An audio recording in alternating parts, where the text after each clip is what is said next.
Judgment in the matter of the Crown on the application of day against Shropshire Council. Lady Rose will explain the court's judgment. The importance for local communities of having green spaces where people can take exercise, play sport and meet each other in the outdoors has long been recognised by Parliament. One way Parliament has sought to protect green spaces is by passing laws which set conditions and limits on the power of local authorities to sell this type of land. And this appeal concerns these sorts of legislative provisions. There are two very old Acts of Parliament which provide that where a local council buys land which members of the public then use as a recreation ground or open space, the land is treated as being held on trust for the benefit of the public. These acts are the Public Health Act 1875 and the Open Spaces Act 1906. Those trusts are referred to as statutory trusts because they are created by those statutes rather than by some private deed.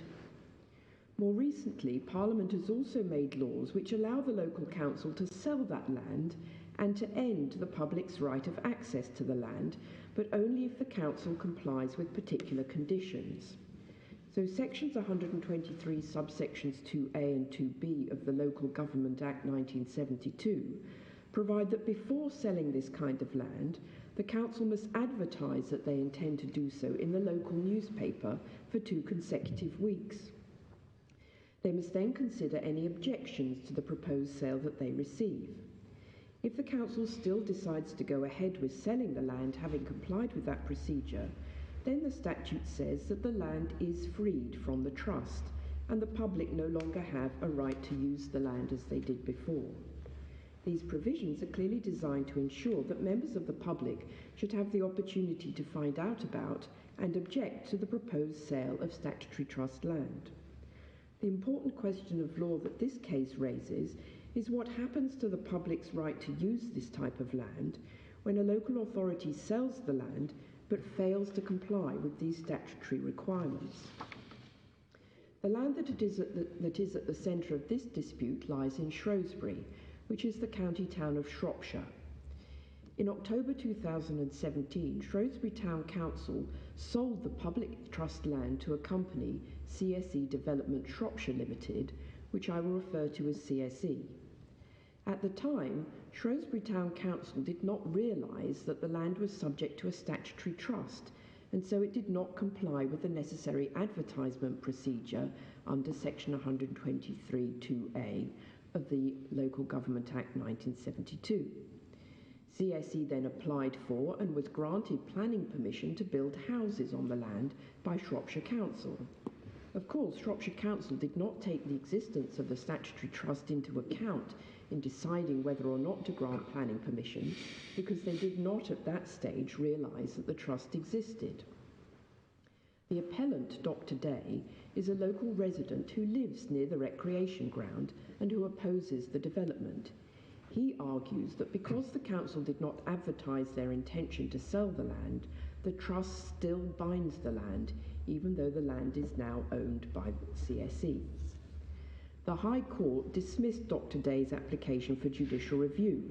The judge held that even if the public's rights under the statutory trust had survived the sale, those rights were now unenforceable against CSE.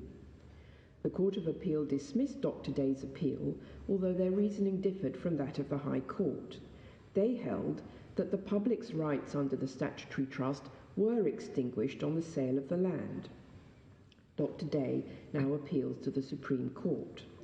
In the judgment handed down this morning, the Supreme Court unanimously allowed Dr. Day's appeal. Shropshire Council's position is based on section 128(2)(a) of the Local Government Act 1972. That provides that a disposal of land which was subject to the advertisement requirement, quote, shall not be invalid by reason that the requirement has not been complied with. Section 128(2)(b) goes on to say that the purchaser of the land shall not be concerned to see or inquire whether any such advertisement requirement has been complied with. Shropshire Council argue that Section 128(2) itself operates to bring to an end the rights enjoyed by the public under the statutory trust once the land is sold.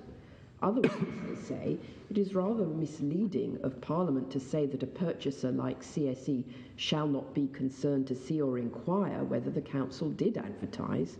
Clearly, CSE would be very concerned with whether there had been a proper advertisement if it meant that the land that they were buying was land that the public would still have a right to use for recreation. That might well prevent CSE being able to build houses on the land as they wish to do. The Court considers that the answer to this appeal lies in the proper construction of the statutory provisions, but there is no construction which gives a wholly satisfactory result. If Shropshire Council is right and the trust does not survive, then the public will not have been given the chance to find out about and object to the sale of the land, and that is something that the legislation clearly intends them to have. On the other hand is the unfortunate purchaser, who may have paid a price for the land reflecting its potential development value, but then finds that it has bought land to which the public continues to have a right of access. The Court has examined many judicial decisions going back well over a century where the courts have looked at these provisions in the 1972 Act and in the similar predecessor provisions in the legislation that was in force in those earlier times. From those cases, the Court concludes that Section 128(2), properly construed, does not operate to extinguish the rights enjoyed by the public under the statutory trust. Those rights are only extinguished if the local authority complies with the advertising procedure. The Supreme Court rejects the argument that the answer to the case is simply that as soon as land comes into private ownership, rather than being owned by the local council, the trust must come to an end.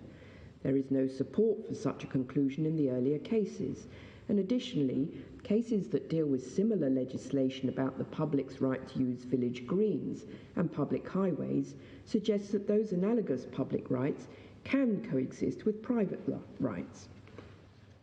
The courts always assume that when Parliament enacts a law, it knows all about the earlier cases which have decided what the law is up to that point. Those earlier cases show that the courts have always taken a very strict approach to the powers of local authorities to sell recreation grounds and open spaces. The courts have always refused to allow public rights to be overridden by general or vaguely worded powers in a statute. So Parliament can have been in absolutely no doubt when it was drafting the 1972 Act that very clear words indeed were needed in order for a power to sell land to be effective to end the public's rights under a statutory trust. The Act does use very clear words indeed in Section 123, subsection 3, because those words expressly state that where the advertising requirements are complied with, the land is sold freed from any trust arising solely by reason of it being public trust land. But the words on which Shropshire Council rely in Section 128 are not clear enough to achieve this when the advertising requirement is not complied with. For these reasons, the Supreme Court holds that Section 128(2)(b) does not extinguish the public's rights under the statutory trust, and the grant of planning permission must therefore be quashed. This whole problem arose because Shrewsbury Town Council did not do the research into their archives before selling the land to find out what powers had been used when the land was acquired about 100 years ago.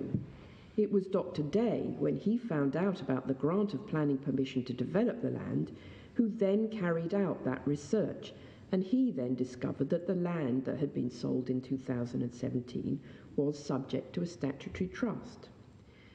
Perhaps as a result of this judgment, other local authorities and parish council will realise that they need to take stock of how they acquired and now hold the parks and gardens, public walks and open spaces that they own and make available to the public to enjoy, so that a similar problem does not arise again. That, in the court's judgment, would be all to the good.